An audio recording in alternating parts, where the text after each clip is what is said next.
నమస్తే welcome to సంతోషం TV news నేను మీ శ్రీలత ముందుగా హెడ్లైన్స్ ఏప్రిల్ 14లోగా ఓటు కోసం దరఖాస్తు జిల్లా కలెక్టర్ నాగలక్ష్మి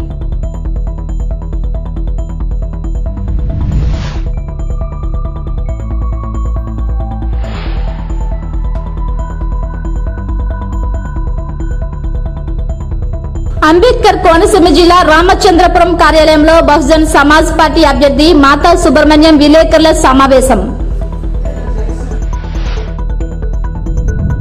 జనసేన అధ్యక్షులు పవన్ కళ్యాణ్ ఆశయాల కొరకు ప్రతి జన సైనికుడు పనిచేసేందుకు సిద్ధంగా ఉన్నారని గోకవరం జనసేన మండలి కన్వీనర్ ఉంగరాల మణిరత్నం వెల్లడి.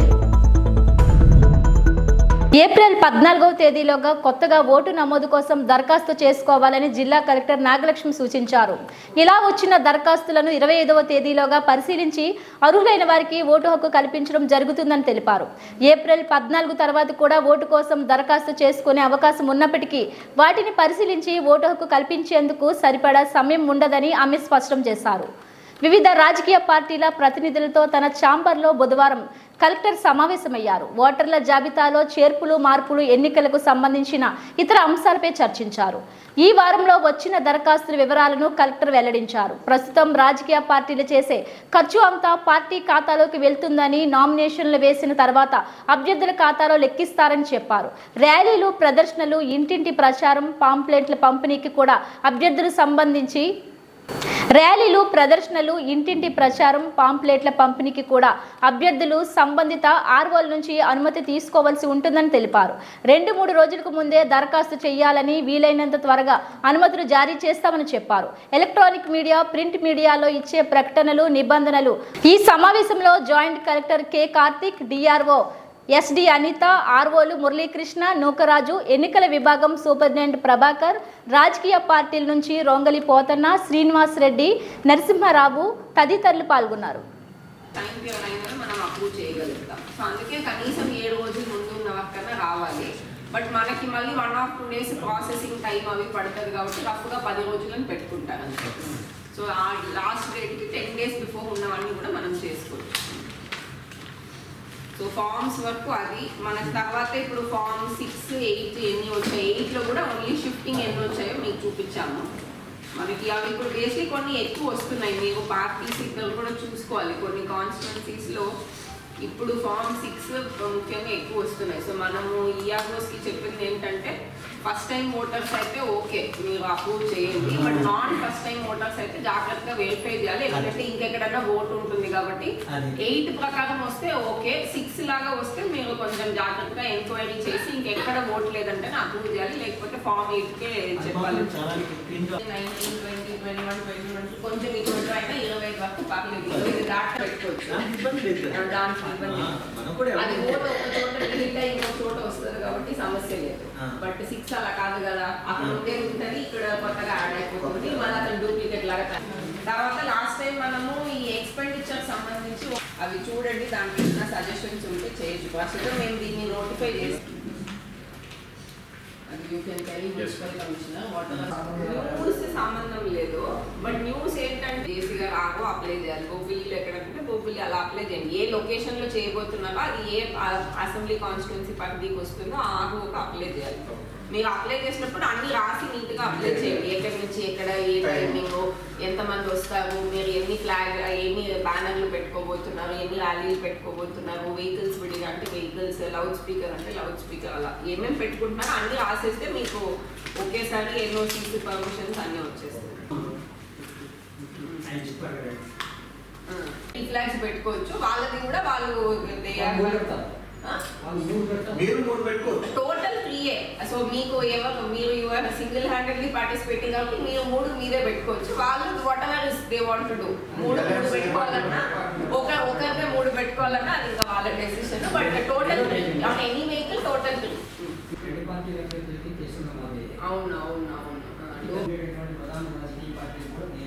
కానీ లేదు వాళ్ళ తప్పున ఇంకా ఎవరన్నా ఏ ఖర్చు చేసినా పార్టీ ఖర్చు కింద మీరు నోట్ చేసుకుంటూ రావాలి అంతే. ఏదైనా ఎనీ ఎక్స్పెండిచర్ మీరు జస్ట్ నోట్ చేసుకుంటూ రావాలి. మేము కూడా మీరు మాకు పెట్టించిన పర్మిషన్స్ ప్లస్ మా ఫీల్డ్ టీమ్స్ వీడియో తీసినవి అవన్నీ బేస్ చేసుకొని మేము మెయింటైన్ చేసుకుంటూ వస్తాము. మనము ఎలక్షన్ అయ్యాక 30 రోజుల్లో అకౌంట్స్ పంపిస్తాం కదా, అప్పుడు మేము ఎంత రాసాం మీరు ఎంత రాస్తారో రీకన్సైల్ చేసుకొని పార్టీది ఫైనల్ చేసి పంపిస్తాం. మా ఎక్స్‌పెండిచర్ అన్లిమిటెడ్ కదమ్మా. మీది అన్లిమిటెడ్, పార్టీ అన్లిమిటెడ్. ప్రస్తుతం అంటే మీరని కాదు అందరూ చెప్పారు, ఆల్ పార్టీస్ అదే చాలా ఇబ్బందిగా ఉందని చెప్పారు. సో మేము ఆ రోజుకి చెప్పింది ఏంటంటే ఈ డోర్ టు డోర్ పాంఫ్లెట్స్ వరకు అట్లీస్ట్ ఒక ఈవెన్ మార్నింగ్ అడిగి మధ్యాహ్నం వెళ్ళినా పర్మిషన్ ఇవ్వమని చెప్పున్నా హాఫ్ డే లోపు. బట్ రిమైనింగ్ మెయిన్ యాక్టివిటీస్ అంతా మీరు కొంచెం 2 days బిఫోరే తీసుకోండి. వీళ్ళని వరకు మీటింగ్స్ ర్యాలీస్ అవన్నీ కొంచెం ఇంకా ప్లాన్ ఈవెంట్స్ కదా, అవి ముందే తీసుకోండి. ఎందుకంటే మనం కూడా సెక్యూరిటీ ఇవన్నీ పెట్టాల్సి వస్తుంది. డోర్ టు డోర్ పాంఫ్లెట్ పంచేది 2 వరకు మీరు సపోజ్ ఇవాళ మధ్యాహ్నం వెళ్తున్నాం, లేకపోతే ఇప్పుడు నైట్ ఫోన్ చేసి రేపు మార్నింగ్ వెళ్తున్నామంటే మేము వీళ్ళంత వరకు ఫెసిలిటేట్ చేస్తామని చెప్పాము. ఏరియా క్లాష్ కాకుండా చూసుకోండి. తెలుగుదేశం పోలిట్ బ్యూరో సభ్యుడిగా రెడ్డి సుబ్రహ్మణ్యం నియమితులయ్యారు. ఈ మేరకు టీడీపీ రాష్ట్ర అధ్యక్షుడు కింజారపు అచ్చెన్నాయుడు మంగళవారం ఓ ప్రకటన విడుదల చేశారు. రెడ్డి సుబ్రహ్మణ్యం రామచంద్రపురం నియోజకవర్గ టీడీపీ ఇన్ఛార్జిగా 3 సంవత్సరాలుగా పనిచేశారు. అయితే ఆయనకు టీడీపీ టికెట్ ఇవ్వలేదు. దీంతో తెలుగుదేశం పార్టీలో అత్యున్నత హోదా కలిగిన పోలిట్ బ్యూరో సభ్యుడిగా నియమించి పార్టీ అధిష్టానం రెడ్డి సుబ్రహ్మణ్యానికి తగిన గౌరవం ఇచ్చింది. ఆయనను ఉమ్మడి తూర్పు గోదావరి జిల్లాలో పార్టీకి ఆయన సేవలు వినియోగించుకోవాలని చూస్తుంది. పోలిట్ బ్యూరో సభ్యుడిగా నియమించడంతో జిల్లాలో పలువురు టీడీపీ నాయకులు సంతోషం వ్యక్తం చేశారు. ఆయనను కలిసి పలువురు అభినందనలు తెలిపారు.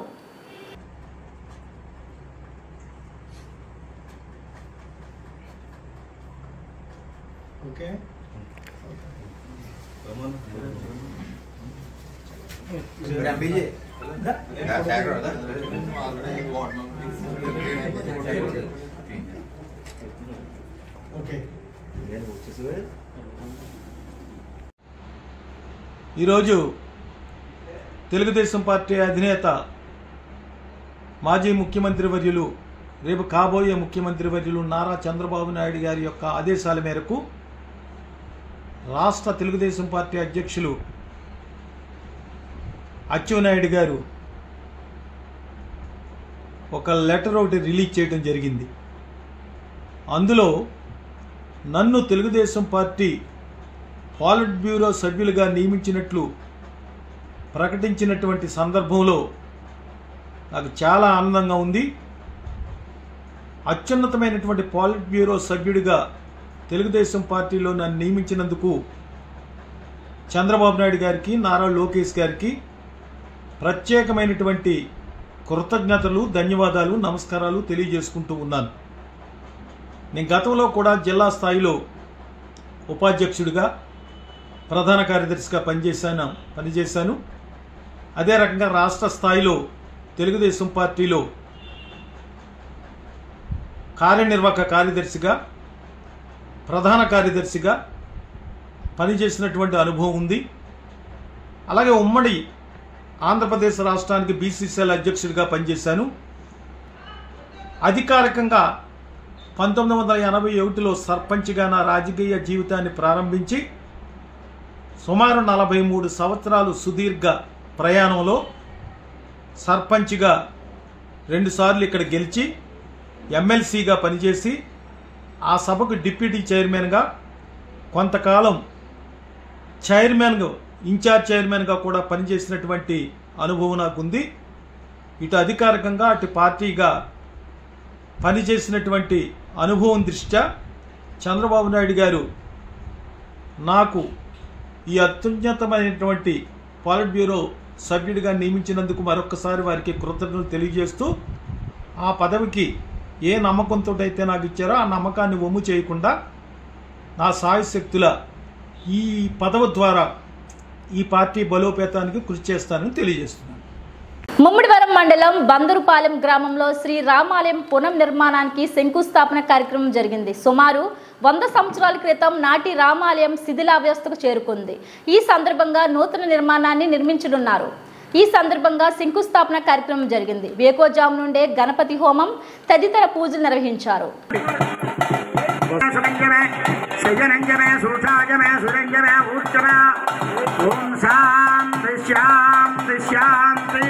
నమస్కారం చేసుకోవాలి. యశః ప్రజ్ఞాం విద్యాం బుద్ధిం శ్రియం బలం ఆయుష్యం తేజః ఆరోగ్యం శ్రియం దేహి మే హవ్యవాహన ఓం నమః ఇతి. అందరూ కూడా నమస్కారం చేసి విఘ్నేశ్వర మాకు సత్ఫలితాన్ని ఇయ్యి అని చెప్పుకోవాలి. మీరందరూ కూడా అక్షంతలు పట్టుకుని నీళ్ళు వదిలిపెట్టాలి. చెప్పండి. అనేన మయా కృతేన రామకార్య భూమి పూజ ఫలితేన యజ్ఞ ఫలితేన ఏదత్ఫలం విఘ్నేశ్వరార్పణమస్తు. ఆ హోమగుండం పక్కన వదిలిపెట్టండి. మగవాళ్ళు ఆడవాళ్ళు నీళ్లు పోయండి, మగవాళ్ళు వదిలిపెట్టండి. దేవ కార్య సమద్భవ యజ్ఞ ఓం హాం గురుగ్రహాయ స్వాహ ఓం హాం గురుగ్రహాయ స్వాహ ఓం హాం గురుగ్రహాయ స్వాహ ఓం హాం మంగళకాయ స్వాహ ఓం హాం మంగళకాయ స్వాహ ఓం హాం మంగళకాయ స్వాహ ఓం హాం మంగళకాయ స్వాహ ఓం హాం మంగళకాయ స్వాహ భూ స్వాహ దేవతా ప్రత్యదేవతా కుజగ్రహ ప్రసాద సిద్ధిరస్తు సమస్త రజోపీడోప కుజపీడోపశాంతరస్తు బుధగ్రహాయ ఓం హాం బుధగ్రహాయ నమః. ఈసారి బుధగ్రహాయ నమః హోమం చేస్తుంది. ఓం ఉద్వజ్య స్వాగ్రే ప్రజయా గృహేణ మెత్త భోట్య జగంద్రజేద భయంజ పునః క్రన్మగ్వస్త అభిదమ్యానమన్నాదాగం సహిత హిరణ్యమేన స్వాహ ఓం హాం బుధగ్రహాయ స్వాహ ఓం హాం బుధగ్రహాయ స్వాహ ఓం హాం బుధగ్రహాయ స్వాహ ఓం హాం బుధగ్రహాయ స్వాహ ఓం హాం బుధగ్రహాయ స్వాహ ఓం హాం బుధగ్రహాయ స్వాహ ఓం హాం బుధగ్రహాయ స్వాహ గ్రహాయ స్వాహ ఓం హాం బుధగ్రహాయ స్వాహ ఓం హాం బుధగ్రహాయ స్వాహ భూ స్వాహ భవ స్వాహ శుభ స్వాహ యజమానస్య అధిదేవత ప్రత్యదేవత జైన బుధగ్రహ ప్రసాద సిద్ధిరస్తు బృహస్పతిగ్రహావనం కరిష్యే. చెప్పండి. గుర్వారిష్యేతు సంప్రాప్తే గురు హోమం చ కారయేతు గురుధ్యా. జనసేన అధ్యక్షులు పవన్ కళ్యాణ్ ఆశయాల కొరకు ప్రతి జన సైనికుడు పనిచేసేందుకు సిద్ధంగా ఉన్నారని గోకవరం జనసేన మండల కన్వీనర్ ఉంగరాల మణిరత్నం అన్నారు. తూర్పుగోదావరి జిల్లా గోకవరం మండలంలో టీడీపీ జనసేన బీజేపీ కూటమికి మద్దతు తెలుపుతూ గోకవరం మండల అధ్యక్షుడు ఉంగరాల మణిరత్నం, గండేపల్లి మండల జనసేన కన్వీనర్ గోన శివరామకృష్ణ మంగళవారం సాయంత్రం జగ్గంపేట మాజీ శాసనసభ్యులు జ్యోతుల నెహ్రూ, కాకినాడ జిల్లా అధ్యక్షులు జ్యోతుల నవీన్ కలిసి కూటమికి మద్దతు తెలియజేశారు. ఈ సందర్భంగా మణిరత్నం మాట్లాడుతూ అధినేత పవన్ కళ్యాణ్ స్థాపించిన జనసేన అధికారంలోకి రావడం కోసం ఆవిర్భావం నుంచి ఎంతో శ్రమించామని, ఇప్పుడు అధికారం దిశగా పవన్ కళ్యాణ్ అడుగులు వేస్తున్నారని, ఆయన ఆశయాలు నెరవేరే రోజులు కళ్ల ముందే ఉన్నాయని తెలిపారు. అంబేద్కర్ కోనసీమ జిల్లా రామచంద్రపురం కార్యాలయంలో బహుజన్ సమాజ్ పార్టీ అభ్యర్థి మాతా సుబ్రహ్మణ్యం విలేకరుల సమావేశం నిర్వహించారు. ఆయన మాట్లాడుతూ నిన్న మొన్నటి వరకు బద్ధ శత్రువులుగా ఉన్న తోట బోసులు తమ తనయుల రాజకీయ భవిష్యత్తు కోసం ఆత్మీయ సమావేశాలు పెట్టడం సిగ్గుచేటు అని, శిరోముండరం సంఘటనతో దళితుల ఓటు బ్యాంకుతో మంత్రి పదవులు అనుభవించారని, వారిద్దరూ నేడు మిత్రులుగా మారిపోవడం ప్రజలు గమనిస్తున్నారని, త్వరలో జరగనున్న అసెంబ్లీ ఎన్నికల్లో రామచంద్రపురం నియోజకవర్గం నుంచి ఏనుగు పార్టీ గెలిచి అసెంబ్లీలో అడుగు పెట్టడం ఖాయమని ధీమా వ్యక్తం చేశారు. రాజకీయం చేస్తూ ఎమ్మెల్యేలుగా ఎంపీలుగా నెగ్గుతూ వచ్చారు ఇప్పటి వరకు కూడా. అదేవిధంగా తోట తిరుమూర్తులు గారు సాక్షాత్ జిల్లా పరిషత్తులోనే కుర్చీ ఎత్తి మరి బూతులు తిడుతూ అతనిపై దాడి చేయడానికి సిద్ధమయ్యారు. ఎంత బద్ధశత్రులుగా ఉన్న వీళ్ళు ఈ రోజు వాళ్ళ కొడుకుల్ని పక్కన పెట్టుకుని, తోట తిరుమూర్తులు గారి కొడుకేమో అతని పక్కనే, బోస్ గారి కొడుకేమో ఇతని పక్కన పెట్టుకుని కొడుకుల రాజకీయ భవిష్యత్తు కోసం వీళ్ళిద్దరూ ఏకమయ్యి ఆత్మీయ సమ్మేళనం ఏర్పాటు చేసుకుంటున్నారు. అయితే దీన్ని బట్టి మాకు అర్థమైంది ఏంటంటే వీళ్ళు అధికారం కోసం, వీళ్ళు పవర్ కోసం, వీళ్ళు పదవుల కోసం ఎంత దూరమైన వీళ్ళు దెబ్బలాడుకుంటారో, ఎలాంటి పరిస్థితులైనా కలిసిపోయి ఆత్మీయ సమ్మేళనాలు జరుపుకుంటారో, మధ్యలో గొర్రెల్లా కనపడేది మేము ఓట్లేసి నగ్గించిన మేము అమాయకులం. మీరు ఎలా మీ రాజకీయ భవిష్యత్తు కోసం మీరు ఎలా పోయినా సరే, ఎలా తిరిగినా సరే మీ వెనకాల మేము జై కొడతా ఉండాలా, మీకు మేము బానిసత్వం చేస్తూ ఉండాలా, మీరు మాత్రం మీ పిల్లల రాజకీయ భవిష్యత్తు కోసం మమ్మల్ని వాడుకుంటుంటారు. అదేవిధంగా నిన్న కాక మొన్న వచ్చారు వాసించేటి సుభాష్ గారు. ఆయన కూడా గతంలో వైఎస్ఆర్సీపీలో పనిచేశారు. ఈరోజు టీడీపీలో ఎమ్మెల్యే సీట్ ఇవ్వడంగానే ఎమ్మెల్యే కింద దగ్గర పోటీ చేసి నేను రామచంద్రపురాన్ని అద్భుతం చేసేస్తానని ప్రచారం చేస్తూ ఉన్నారు. అయితే వీళ్ళందరూ కూడా వాళ్ళ పదవుల కోసం, వాళ్ళ రాజకీయ భవిష్యత్తు కోసం ఏ పార్టీలో కన్నా వెళ్తారో, ఏమైనా మాట్లాడతారో, ఎలాంటి పరిస్థితుల్లోనైనా వాళ్ళందరూ ఏకమవుతారు. కానీ ఓట్లేసి నగ్గిస్తున్న మనము ఓటు బ్యాంకుగానే నిలబడిపోతా ఉన్నాము. ఓట్లేసి అస్త్రాలుగా మాత్రమే మనం తయారు చేసి మన ఓట్లు వేసుకుని వీళ్ళు రాజకీయ పాపం గడుపుకుంటున్నారు. కాబట్టి ఇక నుంచి రామచంద్రపురం నియోజకవర్గంలో అలాంటి ఆటలు సాగవని, మీ రాజకీయానికి మేము బలి కావని, మీ వెనకాల జై కొట్టే రోజులు ఇంకా పోయాయి. మీ భవిష్యత్తు మీ పిల్లల భవిష్యత్తే కాదు, మేము ఓట్లేసి గెలిపిస్తున్న మేము మా ఓట్లు వేసుకుని మీరు రాజకీయ భవిష్యత్తును చూసుకుంటున్నారు. కాబట్టి ఇక నుంచి రామచంద్రపురం నియోజకవర్గంలో మా ఓటు మేమే వేసుకుంటాము, మా అధికారం మేమే సాధించుకుంటాము. ఈ 85% ఉన్న ఎస్సీ ఎస్టీ బీసీలు అందరినీ కూడా మీరు అమాయకులు చేసి రాజకీయం చేస్తా ఉన్నారు. ఇక నుంచి అది సాగదు. బహుజన్ సమాజ్ పార్టీ బలోపేతమైంది రామచంద్రపురం నియోజకవర్గంలో. మా ఓట్లు మేము వేసుకుంటాం, మా అధికారం మేము సాధించుకుంటాం. మిత్రులారా, ఇప్పటికైనా గమనించండి, ఇలాంటి కుయ్యెత్తులు చేసే రాజకీయ నాయకుల్ని తవిరి కొట్టాలని సందర్భంగా తెలియజేస్తున్నాను. భవిష్యత్తులో వీళ్ళకి రాజకీయ భవిష్యత్తు లేకుండా చేస్తానని రామచంద్రపురం నియోజకవర్గంలో రాబోయే ఎన్నికల్లో బహుజన్ సమాజ్ పార్టీ తన సత్తా చూపిస్తుందని, రామచంద్రపురం నుంచి అసెంబ్లీకి ఏనుగును తీసుకుని వెళ్తానని ఈ మీడియా సమావేశంలో తెలియజేస్తున్నాను. జై భీమ్. రంగారెడ్డి జిల్లా మెయినాబాద్ మండలం బాకారం జాగీర్ రెవెన్యూ పరిధిలో సర్వే నంబర్ 72లో డ్రీమ్ వ్యాలీ రిసార్ట్ యాజమాన్యం విల్లాలు నిర్మిస్తున్నారు. సిపిఎం పార్టీ ఆధ్వర్యంలో డ్రీమ్ వ్యాలీ రిసార్ట్ ను సందర్శించారు. 111 జీవో ఉన్న హెచ్ఎండిఏ అనుమతి లేకుండా విల్లాలు నిర్మించడం చట్ట వ్యతిరేకమైన చర్య అని, డ్రీమ్ వ్యాలీ రిసార్ట్ యాజమాన్యంపై చట్టపరమైన చర్యలు తీసుకోవాలని మెయినాబాద్ మండలం డిప్యూటీ తహసీల్దార్ కు రాతపూర్వకంగా ఫిర్యాదు చేశారు.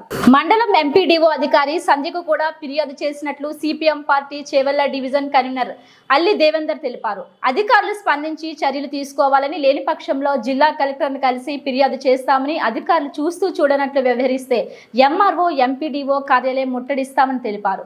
ఈ కార్యక్రమంలో మండల నాయకులు ప్రశాంత్ సురేందర్, శివ అంజయ్య, పార్టీ కార్యకర్తలు పాల్గొన్నారు.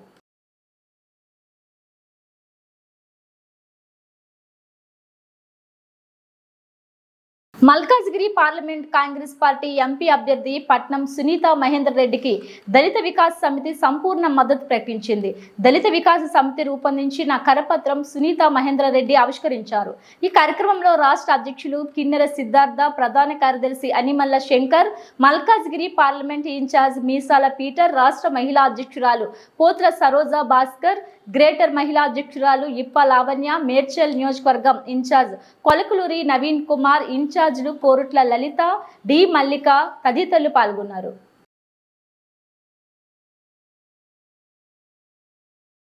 పార్లమెంట్ ఎన్నికల నిర్వహణకు పీఓల మొదటి దశ ర్యాండమైజేషన్ ప్రక్రియ విజయవంతం. మంగళవారం కలెక్టరేట్లోని ఎన్ఐసి హాల్లో అదనపు కలెక్టరేట్ సంచిత్ గంగవార్, అదనపు కలెక్టర్ ఎం నగేష్ సంబంధిత అధికారులతో కలిసి పోలింగ్ సిబ్బంది, పీఓలు, ఏపీఓలు, ఓపీఓల మొదటి దశ ర్యాండమైజేషన్ ప్రక్రియను నిర్వహించారు.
నాగార్జునసాగర్ నందికొండ మున్సిపల్ చైర్మన్గా పదవీ బాధ్యతలు చేపట్టిన తిరుమలకొండ అన్నపూర్ణ వైస్ చైర్మన్గా ఆదాసు నాగరాణి విక్రమ్ బాధ్యతలను స్వీకరించారు. బుధవారం నందికొండ మున్సిపల్ కార్యాలయంలో నూతనంగా చైర్మన్, వైస్ చైర్మన్ బాధ్యతలను చేపట్టిన సందర్భంగా కౌన్సిలర్లు తిరుమలకొండ మోహన్ రావు, మంగత నాయక్, శిరీష, మోహన్ నాయక్, రమేష్ జీ, పార్టీ సీనియర్ నాయకులు, కార్యకర్తలు సాల్వతో సత్కరించి శుభాకాంక్షలు తెలిపారు. ఈ సందర్భంగా చైర్మన్ అన్నపూర్ణ మాట్లాడుతూ జిల్లాలోనే నందికొండ మున్సిపాలిటీ అన్ని రంగాల్లో అభివృద్ధి చెందేలా నా వంతు కృషి చేస్తానని తెలిపారు. పట్టణ ప్రజలకు ఉన్న సమస్యలు తమ దృష్టికి వస్తే పరిష్కరించే దిశగా కృషి చేస్తానని తెలిపారు. తనకు సత్కరించిన కౌన్సిలర్లు, పార్టీ నాయకులు మరియు కార్యకర్తలకు కృతజ్ఞతలు తెలియజేస్తున్నానని చెప్పారు.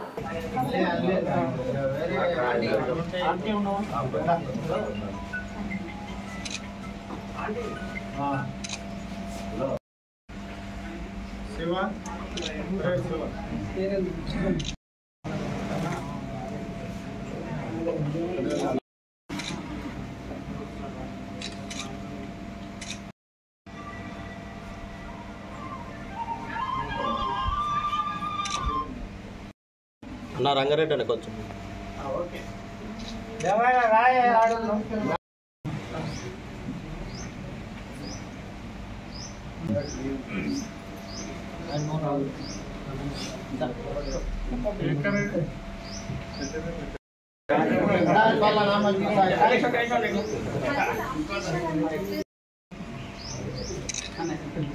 ఉండే జాగా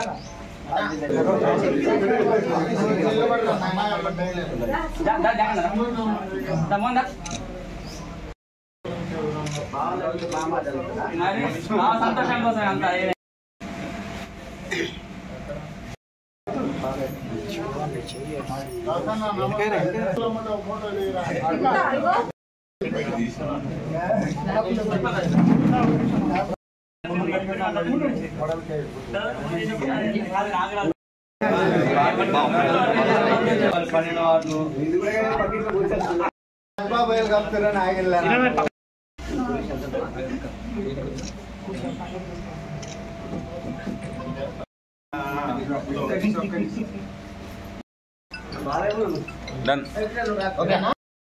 మోహన్ చూడు నేను దిగుతా, నువ్వు కూడా చిన్నది దిగి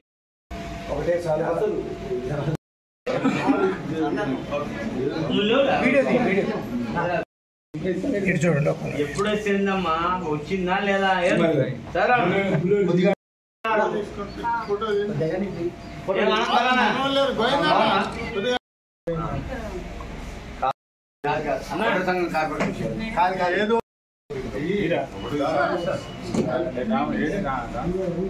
అట్లా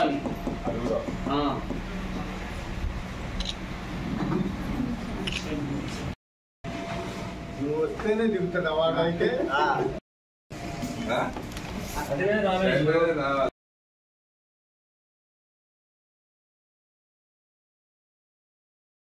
మహిళా పాలిటెక్నిక్ కళాశాలలో మహిళా ఉద్యోగినిపై లైంగిక వేధింపులు. ప్రిన్సిపల్ తనను మానసికంగా లైంగికంగా వేధిస్తున్నాడంటూ పోలీస్ స్టేషన్ను సంప్రదించిన ఓ జూనియర్ అసిస్టెంట్, అవుట్ సోర్సింగ్ ఉద్యోగిగా పనిచేస్తున్న తనని రెగ్యులర్ స్టాఫ్తో కలిసి ప్రిన్సిపల్ మానసికంగా ఇబ్బందులు గురి చేస్తున్నాడంటూ సోమవారం జోగిపేట పోలీస్ స్టేషన్లో ఫిర్యాదు చేయడంతో ఈ ఘటన వెలుగు చూసింది. సంగారెడ్డి జిల్లా జోగిపేట పోలీస్ స్టేషన్లో వీరమణి అనే జూనియర్ అసిస్టెంట్ ప్రిన్సిపాల్పై పోలీసులకు ఫిర్యాదు చేసింది. ఆందోళ్ జోగిపేట్ మహిళా పాలిటెక్నిక్ కళాశాలలో వీరమణి గత కొన్ని సంవత్సరాల నుండి మహిళా జూనియర్ అసిస్టెంట్గా విధులు నిర్వహిస్తున్నారు. గత కొద్ది రోజులుగా ప్రిన్సిపల్ శ్రీనివాసులు తనను లైంగికంగా మానసికంగా వేధిస్తున్నారని జోగిపేట పోలీస్ స్టేషన్లో వీరమణి ఫిర్యాదు చేసింది. 2015 సంవత్సరంలో తను ఆందోళ్ మహిళా పాలిటెక్నిక్ కళాశాల జూనియర్ అసిస్టెంట్గా చేరానని 2018లో శ్రీనివాసులు ప్రిన్సిపల్గా ఛార్జ్ తీసుకున్నారు. కళాశాలకు రెగ్యులర్ స్టాఫ్ రావడంతో గత కొద్ది రోజులుగా రెగ్యులర్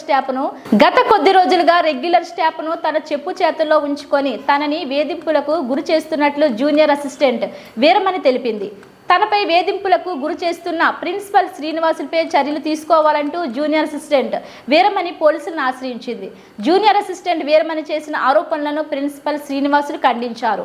వీరమణి కావాలనే తనపై ఇలాంటి అలిగేషన్ సృష్టిస్తుందని ప్రిన్సిపల్ శ్రీనివాసులు అన్నారు.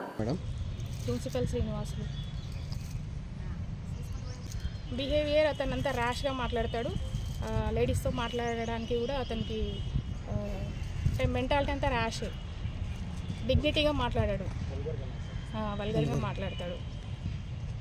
అయితే పిల్లలకి కూడా అవి ఇవి వాళ్ళు ఏమన్నా ఇబ్బందులు వచ్చి రెగ్యులర్ స్టాఫ్ మీద కంప్లైంట్ చేసినా కూడా పట్టించుకోడు. ఇక్కడ నుంచి వెళ్ళిపోవాలి, మీరు అవుట్సోర్సింగ్ మీదనే చేయాలి, ఏదైనా కంప్లైంట్ చేస్తా అని చెప్తాడు. వాళ్ళకి మాడిఫై చేయించి వాళ్ళతో కంప్లైంట్ రాపిస్తాడు ఉంటా. ఒకవేళ రాయకపోతే మిమ్మల్ని ఫెయిల్ చేస్తా అని చెప్తాడు. అంటే మొత్తం జూనియర్ అసిస్టెంట్స్ 2, అటెండర్స్ 5 మంది. ఎన్నేళ్ళ నుంచి చేస్తారు మీరు అందులో? 2015 జనవరి. అంటే ఈ వేధింపులు ఎప్పటి నుంచి స్టార్ట్ అయింది? ఇతను 2018లో వచ్చినప్పటి నుంచి మేడం దగ్గర పోయి ఏదో ఒకటి చెప్తుండే. అతనికి మా ఆఫీస్కి సంబంధం లేకున్నా కూడా కావాలని ఆమె దగ్గర చెప్పి ఏదో ఒకటి చేస్తుండే. ఆయన మనసులో ఏముందో మాకు అర్థం కాకపోతుండే, ఎందుకంటే ఆయనకు మాకు అటాచ్మెంట్ ఉండకపోతుండే కాబట్టి. ఇతను 2021లో ప్రిన్సిపల్ అయ్యింది కదా ఆ మేడం వెళ్ళిపోయిన తర్వాత. అప్పుడు ఇతనికి మాకు పర్సనల్గా అంటే అఫీషియల్గా మాకు వర్క్స్ ఉంటుండే. అప్పుడు చూసి ఒక రోజు అన్నాడు అనమాట, మీరు ఇట్లా చేయాలి, ఇట్లా చేయకపోతే ఇక్కడ వర్క్ చేయొద్దు అని. అది కూడా నేను ఇప్పటిదాకా ఎక్కడ చెప్పలేదు, ఎందుకంటే అతని కూడా ప్రిన్సిపల్ కాబట్టి మన కరెక్ట్గా కాదు, పరువు పోతే చూద్దాం ఏమన్నా చేంజ్ అవుతాడేమో అని కూడా నేను ఇప్పటిదాకా ఎవరికి ఏం చెప్పలేదు ఈ విషయం. అంటే ఈ రోజు కూడా మళ్ళీ అదే మాట, ఆ సస్పెండ్ అతన్ని తీసుకొని వచ్చి ఆ లెటర్ పైన నాకు సంబంధం లేని ఇష్యూలా ఆయన సస్పెండ్ అయిన తర్వాత అది నాకు సంబంధమే లేదు అసలు, దానికి సంబంధించి రికార్డ్స్ ఇవ్వమంటాడు. యాక్చువల్గా ఆ పీరియడ్ వాళ్ళే మెయింటైన్ చేసుకున్నారు, దానికి నాకు సంబంధమే లేదు. ఆ ప్రిన్సిపల్ వాళ్ళే చూసుకోవాలి, అది వాళ్ళకు కూడా తెలుసు. అదే జరిగింది. సూపరింటెండెంట్ని అడిగితే నాకు తెలియదు, ప్రిన్సిపల్ని అడగమంటాడు. ప్రిన్సిపల్ని అడిగితే నాకు తెలియదు, వాళ్ళని అడుగుపో అంటాడు. సీనియర్ అసిస్టెంట్ని అడిగితే నీకు చెప్పకమన్నాడు, నేనే చేసుకుంటాను అనమంటాడు. ఇదంతా అయినాక 1 మంత్ అయిన తర్వాత మళ్ళీ నన్ను పిలిచి సూపరింటెండెంట్తోనే, ఆమె సూపరింటెండెంట్ నీకు ఎందుకు వర్క్ చేస్తలేవో రాసి ఇమ్మంటున్నాడు సారు అని ఆమె వస్తుంది మళ్ళీ నా దగ్గరికి. ఆర్జేడీ దృష్టిలో ఉందో ఇది. My name is Srinivasulu, principal of GPW Jogipet, government polytechnic for women Jogipet sir. So ఈరోజు ఒక ఇన్సిడెంట్ జరిగింది సార్ మా ఇన్స్టిట్యూట్లో. లెటర్ పెట్టాడు సార్. ఆ లెటర్ ఏంటంటే ఆయనకి డ్యూటీ పీరియడ్ కావాలని చెప్పేసి 2014 నుంచి 15 వరకు డ్యూటీ సర్టిఫికేట్ కావాలని పెట్టాడు సార్ లెటర్. అయితే ఆ లెటర్ పెట్టడంతో నేనేం చేశానంటే ఆ పీరియడ్లో నేను లేను సార్. నేను 2018 తర్వాత వచ్చాను. ప్రిన్సిపల్ ఇన్ఛార్జ్గా డిసెంబర్ 2020లో నేను ప్రిన్సిపల్ ఇన్ఛార్జ్గా ఛార్జ్ తీసుకున్నాను సార్. అయితే ఆ పీరియడ్ నేను లేను కాబట్టి నేను మా సూపరింటెండెంట్కి మార్క్ చేశాను సార్. ఇది ఇట్లా ఆ డీటెయిల్స్ ఏమైనా దొరికితే అవి అప్డేట్ చేసి ఇవ్వండి, ఆ సార్కి సబ్మిట్ చేద్దామని చెప్పి ఇచ్చాను సార్. ఇస్తే ఆ సూపరింటెండెంట్ మేడం వచ్చేసి అవుట్సోర్సింగ్ అటెండరు జూనియర్ అసిస్టెంట్ వీరమణికి మార్క్ చేసింది సార్ మా సూపరింటెండెంట్ మేడం.